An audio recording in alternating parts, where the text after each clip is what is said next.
그런 부분은. 이제 종합부동산세를 한번 가보죠. 종부세는 아마 말도 많을 거예요. 종합부동산세는 말도 많은데, 근데 종합부동산세는 상담을 하실 때요, 될 수 있으면 세금이라든지 금액은 대답을 안 하시는 게 좋을 거예요.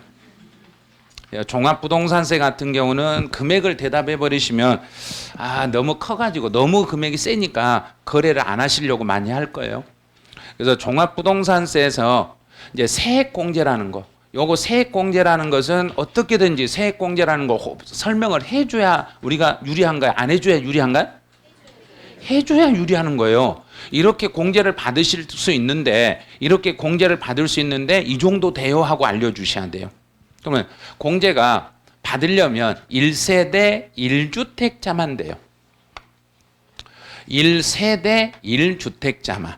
그러면 집 한 채, 제가요 집 한 채 가지고 있고요, 제가 집을 하나 가지고 있고 주택에 부수 토지를 또 하나 가지고 있어요. 집을 하나 가지고 있고 부수 토지를 가지고 있어요. 그러면 나는 집이 하나인가요? 두 개가 되는가? 앞에서 분명히 말했잖아요. 종합부동산세에서는 땅만 가지고 있으면 집으로 본다, 집 아닌 걸로 본다.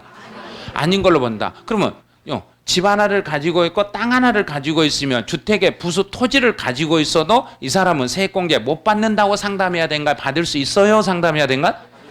받을 수 있어요 하고 상담을 해 주셔야 되는 거예요. 받을 수 있어요. 받을 수 있는데 1세대 1주택이라는 걸 주의하세요. 그런데 여기서 주의할 것은 이 주택은 단독 소유해야 돼요. 공동 소유는 안 돼요. 단독으로 소유했을 때만 공제가 되고 공동으로 소유했을 때는 혜택이 없어요. 단독 소유자에게만 혜택이 돌아가요. 그러면 우리 가족 중에 저희가 집 하나 있는데 나와 배우자가 공동 명의로 가지고 있어요. 집 한 채를 부부가 공동 명의로 가지고 있으면 집이 두 개가 되는가? 하나가 되는가? 하나일지라도 이 사람은 세액공제 안 돼요. 그 사람 안 돼요. 왜 안 되냐면 배우자가 공동 명의로 집을 가지고 있으면 각자 6억씩 공제를 받아버리니까 안 돼요. 각자 계산하잖아. 6억 6억으로. 그러니까 세액공제 해주면 안 돼요. 그분은.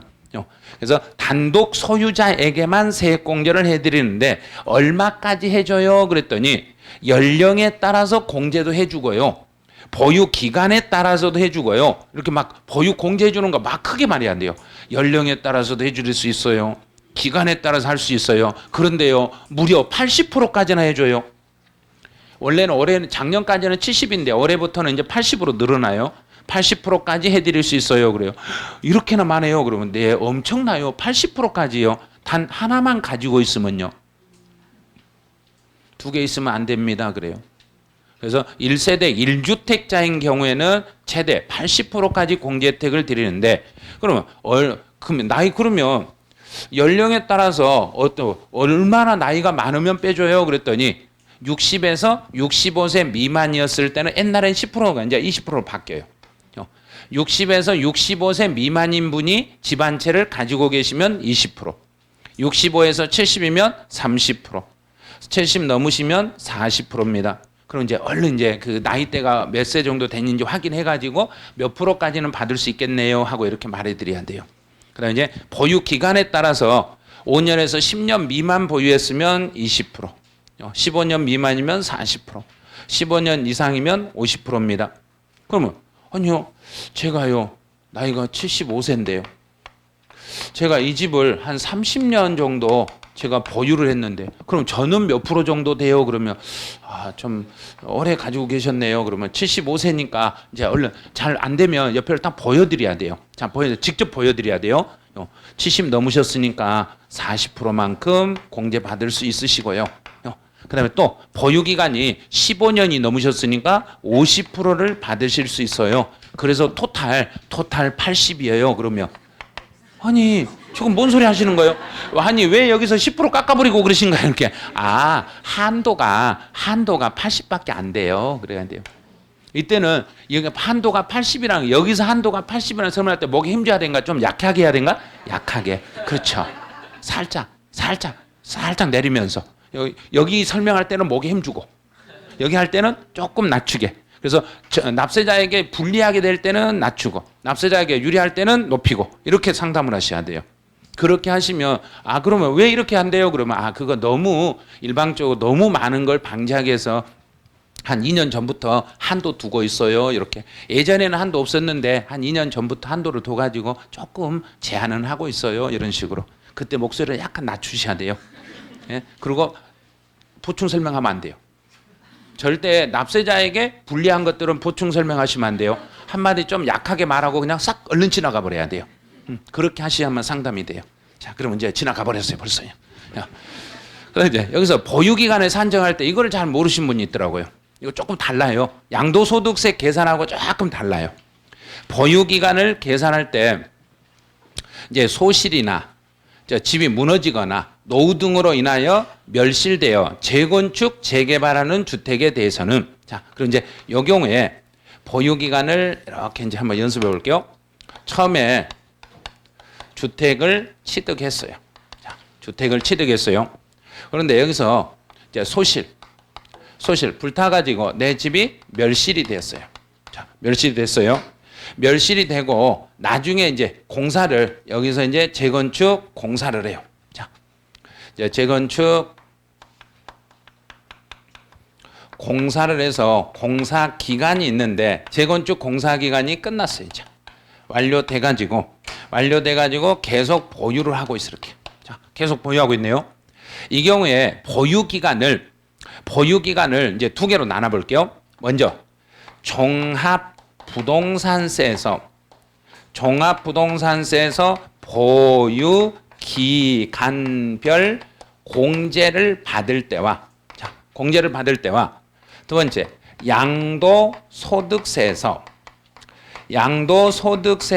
비과세 적용을 받을 때 비과세 적용 시 보유 기간 계산이 어떻게 차이가 있는가를 알아놓으셔야 돼요. 이 두 개 차이가 있어요. 이 두 개는 차이가 있으니까 이 설명을 하실 줄 알아야 돼요. 종합부동산세에서 보유 기간별 세액공제를 받을 때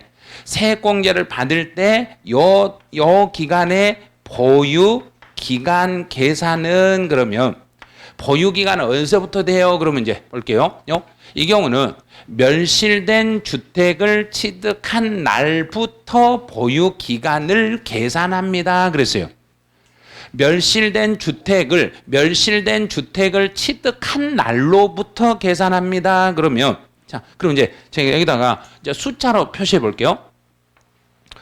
취득해서 멸실할 때까지를 1번이라 하고 공사하고 있는 기간을 2번이라 하고 지금까지 계속 쭉 보유하고 있는 걸 지금 현재까지를 3번이라 하고 자, 됐어요. 이제 그러면 종합부동산세에서 보유 기간별 세액공제를 적용받을 때 보유 기간은 1번, 2번, 3번 중에서 어디까지를 보유 기간으로 지금 잡아라. 지금 그 소리인가요? 1번. 자, 1번 플러스 2번 플러스 1, 2, 3 다네요. 그러면 양도소득세에서 비과세 적용 시 비과세를 적용을 받으려면 몇 년을 보유해야만 비과세가 가능하던가요? 2년 이상을 보유해야죠. 2년 보유 요건을 충족을 하셔야 돼요. 그러면 여기서 보유 기간을 계산해 봐라. 그러면 양도소득세에서 비과세를 적용받을 때 보유 기간은 자, 몇 번이다? 1번 플러스 실무 잘하시네요. 13이에요. 2번 아니에요. 조심해야 돼요, 이거. 그래서 양도소득세를 계산할 때 재건축 공사기간 요거는 빠지게 돼 있어요. 여기는요. 제가 불나가지고 멸실되고 공사할 때까지 보유기간은 요건 집 없는 걸로 해석하는 거예요. 양도소득세 계산할 때는 집 없는 걸로 봐요. 그런데 종합부동산세에서 세액공제를 받을 때는 그 기간도 주택의 보유기간으로 쭉 인정을 해줘요. 그래서 종합부동산세 보유기간별 세액공제는 1, 2, 3으로 가는 거고 양도소득세에서 보유기간을 계산할 때는 1번과 3번만으로 해석을 하는 거예요. 그래서 제가 수업 시간에 농담처럼 한 적이 있잖아요. 집을 두 채를 가지고 있는 분은 집 한 채를 불질러 버리고 공사 기간 중에 다른 집 팔면 집 한 채로 봐서 비과세 받을 수 있다고. 그게 바로 요거예요. 요 기간 중에는 집 한 채를 불 질러버리고 여기서 하나를 부셔버렸으니까 요 기간 중에는 이제 집이 두 개란 얘기인가 하나란 얘기인가? 하나. 여기는 보유기간 안 들어가니까요. 집 아니니까 하나니까 요 기간 중에 팔아버리면 1주택으로 봐서 비관세를 받을 수 있어요. 이런 식으로. 아파트를 불 질러버리면 구속돼요. 예? 재개발 재건축은 이거는 그때는 공사기간도 보유기간에 들어가요. 예를 들어서 이 옆에 목동 아파트가 재건축 들어간다고 생각해봐요. 내가 집을 하나 가지고 있고 이렇게 목동 아파트 하나 가지고 있어요. 근데 목동 아파트 재건축 들어간다 해서 나 집 없는 사람인가? 그래도 두 개 있는 사람인가? 그래도 두 개잖아요. 그래도 하나는 있는 집, 하나는 마음속의 집. 제가 수업 시간에 그렇게 말했잖아요. 마음속에 뿌듯한 집이 하나 더 있다고 재건축 들어가면. 그래서 그것도 보유기간 속에 그대로 들어가. 여기서 재개발 재건축 들어갔을 때는 그때는 여기가 1, 2, 3이 되는 거예요. 보유기간을. 그러면 만약에 제가 집 두 개를 가지고 있는데 하나가 재건축 들어갔다. 그러면 그때는 집이 두 개가 아니라 하나라고 받는가? 두 개로 보는가? 두 개. 두 개니까 다른 집 팔아도 과세가 되는 거예요. 그래서 이 옆에 보니까 막 그 재건축 뭐 한다고 막 뭐 하더라고요. 한다는데 누가 그래요. 좋겠네요 그래요. 그래서 뭐예요 그랬더니 재건축 들어가면 집값 뛰겠잖아요 그래요. 아니요 그랬어요. 그래서 제가 지금 저기 2단지에 살고 있거든요. 2단지에 있는데 어떤 분이 물어봐요. 거기는 어디 2단지면 처음에 뭐 몇 종에서 몇 종으로 바뀌고 그래서 또 돈 벌겠네요 그러더라고요. 그래서 아니 바뀌다 해서 뭔 돈을 벌어요 그랬더니 그거 바뀌면 이게 좀 넓어지니까 조금 더 돈 집값 뛰잖아요. 그래서 난 잘 몰라요 그랬어요. 그러고 났더니 또 재건축 된다면서요 그래요. 아니요 한 100년 뒤에 될 것 같은데요 제가 그랬어요. 제가 그랬어요. 그랬더니 아니 그럼 100년만 집 갖고 있으면 되잖아요 그래요. 아니 내가 무슨 100년을 갖고 있어요 그래요. 예?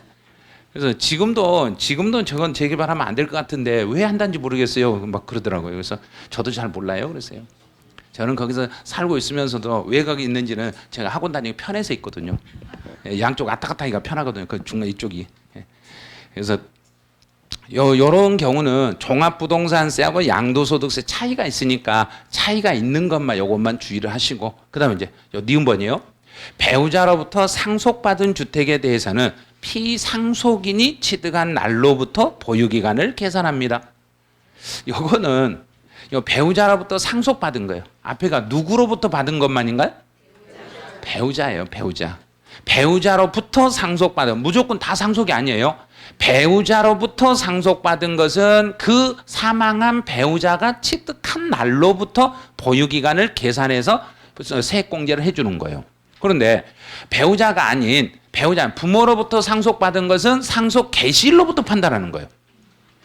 그래서 누구한테 상속을 받았는가에 따라서 보유기간 계산이 달라져요. 여기는 이제 보유기간 산정은 이 정도 하시고 이제 그다음에 세율이 또 바뀌어요. 세율이 바뀌는데 아직 법 개정은 안 됐어요.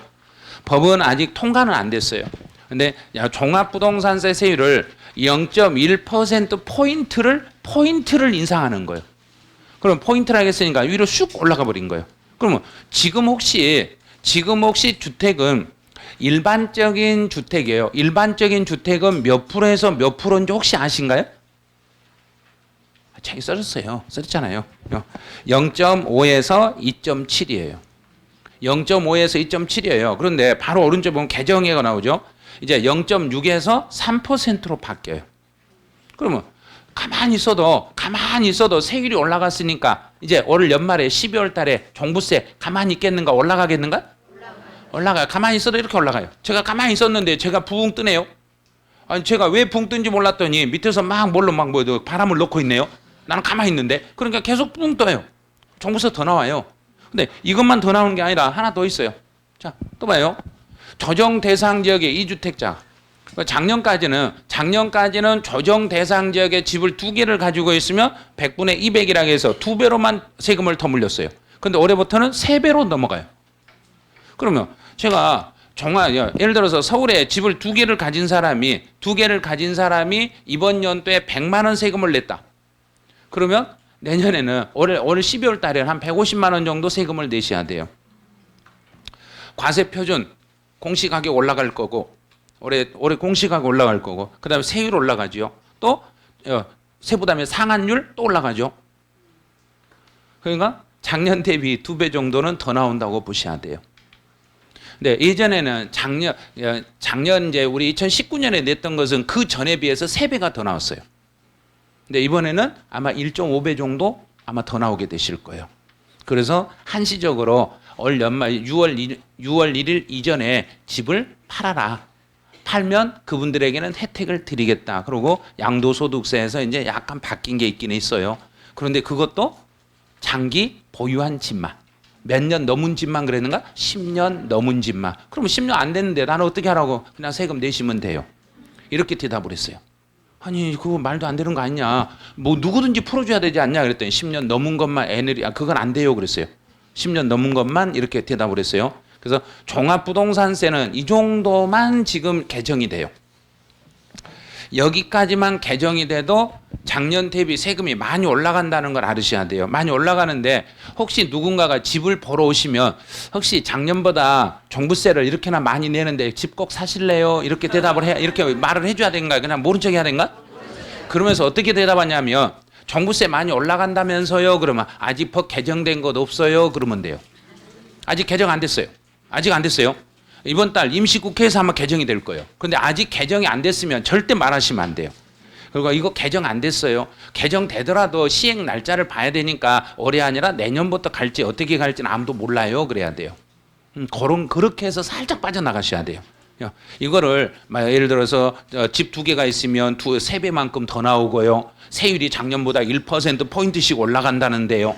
또 공시가격을 또 올리지 않다 보니까요. 가지고 있으면 세금 엄청나게 나올 것 같은데요. 이렇게 하시면 거래 안 되는 거 아시죠? 그러니까 어떻게든 우리는 뭘 시켜야 되는가요? 거래를 시켜야 돼요. 거래시키고 내 주머니에 돈만 들어오면 돼요. 그 세금은 어차피 그분이 낼 거니까. 예, 그러니까. 종부세는 이 정도까지 해주시고 이제 양도소득세로 가보시죠.